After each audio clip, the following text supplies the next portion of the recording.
Baghdad میں ایک بزرگ تھے تو درزیوں کا کام کرتے تھے. اللہ کے نبی حضرت ادریس علیہ السلام بھی درزیوں کا کام کرتے تھے. خوش ہوئے نا بات سن کے؟ پیشہ کوئی بھی برا نہیں، ایک برا ہے وہ ہے ہاتھ پھیلانا، اس کے علاوہ کوئی پیشہ برا یہ برا نہیں، یہ ہاتھ پھیلانا برا ہے. حضرت شیخ محمد بن حسن کہتے ہیں کہ وہ بزرگ جو تھے نا، امام غزالی نے لکھا ہے، وہ درزیوں کا کام کرتے تھے تو اس زمانے میں نا کھوٹا سکہ بھی کبھی کبھی آ جاتا تھا. کھوٹا سکہ پرانے لوگوں کو تو پتا ہوگا، چلو نوجوانوں کو بتا دیتا ہوں. چاندی کے سکے ہوتے تھے تو اوپر سے جب وہ گھس جاتا تھا نا نمبر، تو اس کو کہتے تھے اب کھوٹا ہو گیا. کیوں جی بزرگوں ایسے ہی ہے، وہ گھس جاتا تھا تو کہتے تھے سکہ، تو وہ چلتا نہیں تھا کہیں بھی. تو وہ بابا جی کی دکان مشہور ہو گئی تھی کہ وہاں کھوٹے سکے بھی چل جاتے، لوگ دے آتے تھے کھوٹے سکے، بہت سارے لوگ دے دیتے، بابا جی چپ کر کے قبول کر لیتے. مشہور ہو گیا، جو بھی جاتا کھوٹے سکے دے آتا، بابا جی قبول کر لیتے. پھر شام کو نہ گھوڑے پہ بیٹھ کے جاتے اور دریا میں بہا. ایک دن کچھ بندے کھوٹے سکے لے کے آ گئے تو بابا جی ابھی مصلے پہ تھے، نماز پڑھ رہے تھے، تو بیٹے نے کپڑے دیے تو کھوٹے سکے وصول کیے. تو وہ کھوٹے سکے دینے والا شخص کھوٹے سکے دے رہا تھا تو وہ بچہ کہنے لگا تم نے بڑی عرصہ بیوقوف بنایا میرے ابا کو، کھوٹے سکے دے لے جاؤ. کہنے لگا تمہیں واقعی نہیں پتا چلتا کھوٹے ہیں؟ کہا ابا جی کا نہیں مجھے پتا، پر مجھے تو پتا ہے نا، اور میرا ابا شام کو کھول کے دیکھتا ہے تو پھر جو کھوٹے کھوٹے ہوتے ہیں انہیں دریا میں بہا کے آتا ہے، لے جاؤ اپنے. اتنی دیر میں بزرگ نماز سے فارغ ہوئے، کہنے لگے نہیں نہیں بیٹے رکھ لے، کھوٹے ہی رکھ لے. سننا بات. کہا جناب کیوں؟ فرمانے لگے میں کھوٹے اس لیے رکھ لیتا ہوں کہ لوگوں نے پیسوں میں ملا کے دوسروں کو بھی تو دینے ہیں نا، تو میں چاہتا ہوں چلو باقی لوگ نقصان سے بچ جائیں، ہمارا تو گزارا ہو ہی رہا ہے، باقی لوگ نقصان سے بچ جائیں. اور فرمایا پھر میں شام کو جا کے دریا میں ڈال کے آتا ہوں کہ کہیں میری اولاد بھی ان کو آگے نہ چلا دے. میں چاہتا ہوں کہ اور لوگ اس کام سے بچ جائیں. درویش کہتے ہیں کہ جب اس بابے کا آخری وقت آیا نا تو جو اس نے جملہ کہا میرا کلیجہ پھٹ گیا. آخری وقت جو اس نے دعا مانگی تو فرماتے ہیں میرے اندر وجد اور کیف کی صورت پیدا ہو گئی. فرماتے ہیں ان بزرگوں نے اپنے آخری وقت دعا مانگی، اے اللہ میں نے ساری زندگی کھوٹے سکے قبول کیے تاکہ تیرے بندے شر سے بچ جائیں، تو یا اللہ تو بھی اس کھوٹے سکے کو قبول فرما. اللہ میں نے کھوٹے سکے قبول کیے، کھوٹے، تاکہ تیرے بندے تکلیف سے بچ جائیں، تو مالک میں بھی کھوٹا ہی ہوں، اللہ تو بھی اس کھوٹے کو قبول فرما لے. اور یہ دعا مانگ کے نا تو کبھی روتے کبھی ہنستے. لوگوں نے کہا کیا ہوا؟ کہتے ہیں لگتا ہے رب نے کھوٹا سکہ قبول فرما لیا، لگتا ہے کہ اللہ نے کھوٹا سکہ قبول. لوگوں کو تکلیف سے بچائیں. ہمارا وجود یارو مطلب کیا ہو جائے گا 2 منٹ کے لیے سمجھ لیں کیا ہو جائے. یعنی اگر آپ بڑے غصے سے باہر آئے اور پاپڑ بیچنے والے پہ آپ نے غصہ نکال لیا سارا، میں رات کی ڈیوٹی کر کے آیا ہوں تھکا ہوا ہوں اور تو پاپڑ بیچنے آ گیا، تم لوگ بڑے نالائق ہو بدتمیز ہو، آپ نے یہ سخت جملے کہہ دیے، چپ کر کے وہ آدمی معذرت کر کے گزر گیا، وہ تو سارا دن پریشان رہے گا نا کہ میری غریبی کا مذاق اڑا. مطلب ہو کیا گیا، ہوا کیا اگر اس نے کوئی بات کر لی. اعلیٰ حضرت فاضل بریلوی کے خلیفہ تھے لاہور میں سید ابو البرکات شاہ صاحب رحمت اللہ تعالی علیہ. تو رات کو ایک شخص تراویح کے بعد حضرت سویا کرتے تھے. بہت سارے لوگ تو سو ہی نہیں پاتے رمضان کی راتوں میں، سو ہی نہیں پاتے، میں خود نہیں سو پاتا. اب تراویح سے اگر آپ 10:30 فارغ ہوئے تو 2 بجے اگر آپ کو دوبارہ اٹھنا ہے تو بیچ میں آپ کو کیا ملے گا؟ اگر آپ نے کچھ پڑھنا پڑھانا ہے، صبح درس دینا ہے، تو پھر تو آپ کے لیے بڑا اور یہ خاصا مشکل کام ہے، یہ خاصا مشکل کام ہے. آپ یقین کریں چند تفسیریں دیکھتے ہیں تو ٹائم بہت زیادہ ہو جاتا ہے. وہ پھر آگے سننے والوں پہ بھی ڈیپینڈ کرتا ہے کہ ان کے مزاج مبارک کس طرح کے. سید صاحب رحمت اللہ علیہ نا عشاء کی نماز کے بعد تراویح پڑھ کے تو کچھ عبادت کی، کچھ مطالعہ کیا، صبح درس دینا تھا تو تھوڑی دیر کے لیے بوڑھے آدمی تھے، تھک گئے تو سو گئے. ایک بندہ نا کہیں گیا ہوا تھا تو واپس آیا تو اس نے دروازے پہ دستک دی.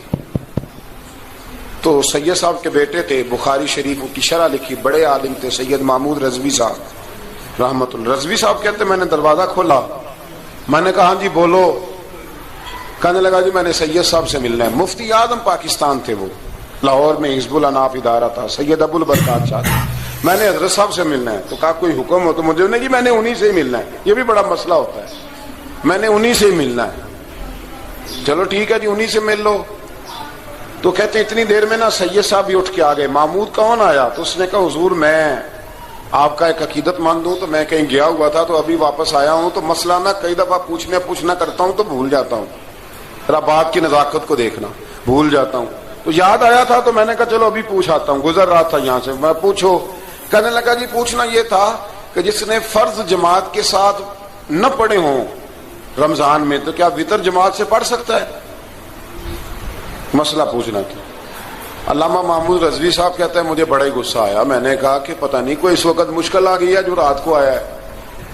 کسی وقت انسان رات کو طلاق دے بیٹھتا ہے, کوئی ایسی بات ہو جاتی ہے تو عالم کے دروازے پر, یہ تو عام سا مسئلہ ہے, سویرے بھی پوچھ لیتا. اتنی تکلیف دی اس نے, کتنی بڑی اذیت ہے. اور ایسے ہوتا ہے, ہم نہیں احساس کرتے کہ یار تھوڑا سا دیکھ لیں, ماحول کو دیکھ لیں, طبیعت کو دیکھ لیں. مجھے بڑی اچھی طرح یاد ہے کہ میں نے ایک دفعہ نا ایک عالم سے مسئلہ دریافت کیا, وہ ہمارے استاد تھے, تو مجھ پہ ناراض ہوئے. میں بڑا پریشان ہوا کہ پوچھی تو میں نے دین کی بات تھی, تو استاد ہی ناراض ہو گئے. استاد واپس آیا تو یہ کہنے لگے تمہیں پتہ ہے میں شوگر کا مریض ہوں. میں بڑی تکلیف میں تھا, اور میں نے نماز کے لیے میں جلدی کیوں اٹھ کے چلا گیا تھا, میں نے ایک روٹی کھانی تھی, مجھے کچھ ہو رہا تھا. تو اب میں اگر تجھے انکار کرتا, دین کی بات تھوڑا دیکھ لیا کرو, مزاج کو سمجھ لیا کرو, تم سمجھتے نہیں, احساس ہی نہیں پیدا کرتے. وہ بڑی اس وقت چیز سمجھ میں آئی کہ کچھ چیزیں ایسی ہوتی ہیں ہر وقت انسان ایک موڈ میں نہیں ہوتا. آپ سمجھیں, بہرحال جو بات کرنا اس کو سمجھیے گا. تو وہ کہتے ہیں کہ سید صاحب نے اس کو کہا, میں بات ختم کرنے لگا ہوں, کہا کہ وہ اگر نہیں نہ پڑھے فرد جماعت کے ساتھ تو بہتر یہ ہے کہ وتر بھی جماعت سے نہ پڑھو. وہ بندہ مطمئن ہو کے چلا گیا. سید صاحب اپنے کمرے میں چلے گئے تو علامہ صاحب کہتے ہیں مجھے بڑا غصہ آیا. میں نے اس کو بلایا, میں نے کہا کہ کیا تیری جان کے مصیبت میں آئی ہوئی تھی؟ اسی وقت ہی مسئلہ پوچھنا تھا, اسی وقت ہی پوچھنا تھا, دن نہیں چڑھنا تھا, یا تجھے حضرت اسرائیل بتا گئے تھے کہ تیری آخری رات ہے؟ کہتے میں نے پورا غصہ نکالا اس کا. میں نے کہا تو بڑا ہی بیوقوف آدمی, اب بوڑھے آدمی ہیں اور بڑی مشکل سے نیند آتی ہے, آ ہی گئی تھی تو آ گیا ہے. کہتے میں غصہ کر رہا تھا تو سید صاحب آ گئے, تو آ کے مجھے ڈانٹا, چپ کر, اس طرح کسی کے ساتھ بات کرتے ہیں. پھر اس کو کہنے لگے بھائی معاف کرنا, یہ ابھی بچہ ہے, اسے پتا نہیں. کہتے ہیں پھر مجھے کمرے میں لے گئے اور بہت بڑا ہی جملہ کہا. اگر آپ اپنا کلیجہ ٹھنڈا کرنا چاہیں نا تو اس طرح بھی کر سکتے ہیں. بہت بڑا جملہ کہا. کہنے لگے معبود مسئلہ تو میں نے بتایا, تمہیں کیا تکلیف ہوئی؟ اور پھر فرمانے لگے شکر کرو اللہ کا, اس دور میں بھی کوئی دین کی بات پوچھتا ہے. شکر کرو اللہ کا, اس دور میں بھی کوئی دین کی بات پوچھتا ہے. شکر کرو اللہ کا, کوئی دین کی بات پوچھتا ہے, ورنہ تو لوگ پوچھتے ہی نہیں. تو اگر آپ خوش کرنا چاہیں اپنے آپ, تو آپ سائیکل والے پہ غصہ کرنے کی بجائے یہ بھی تو کہہ سکتے ہیں نا شکر ہے رزق حلال کما رہا ہے, مانگ کے نہیں کھاتا, شکر ہے یہ محنت کر رہا ہے اپنی. تو آپ اپنے ذہن کو اس طرح کا بنائیں, سوچ کو اس طرح کا بنائیں.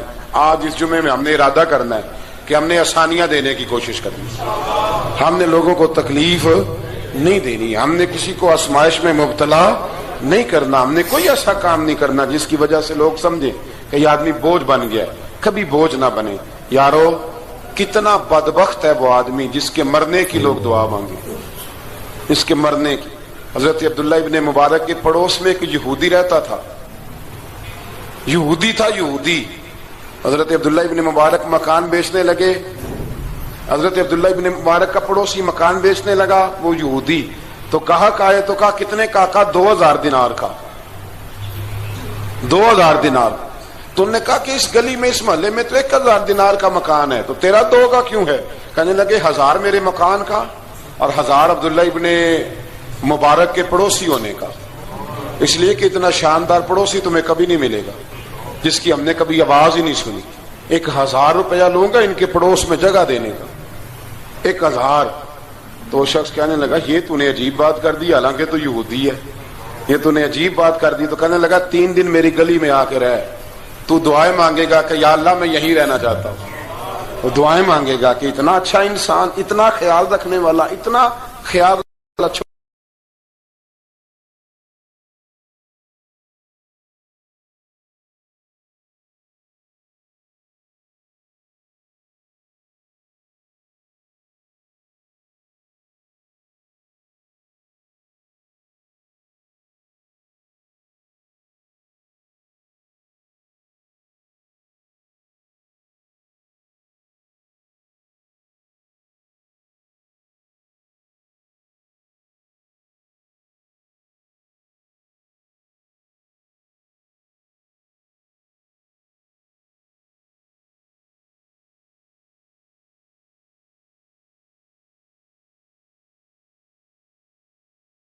کسی سے پیار کریں. اور یارو چھوڑو مزدور بن جاتے ہیں. شیخ سعدی کہا کرتے تھے جب سے مخدوم بناؤں نا لوگوں سے خدمت کرانے لگاؤں مزہ ہی نہیں آیا.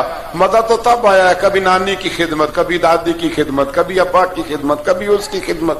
کہتے ہیں وقت گزرا تو پھر استادوں کی خدمت, پھر اللہ نے موقع دیا تو پھر پیروں کی خدمت. اور کہتے ہیں میرا تو دل کرتا ہے میں مریدوں کی بھی خدمت ہی کروں, میرا تو دل کرتا ہے میں شاگردوں کی بھی خدمت ہی کروں. کہتے ہیں جو مزہ خدمت میں آیا ہے وہ خدمت کرانے میں یہ مزہ بھی لینے کی کوشش کریں. آج نا مخدوم بڑے ہی بن گئے ہیں, مخدوم بڑے ہی بن گئے. کس کس کی بندہ خدمت کرے؟ تو اس طرح کریں, کچھ خادم بھی تو پیدا ہونے چاہیے نا, کچھ خادم بھی پیدا ہونے چاہیے.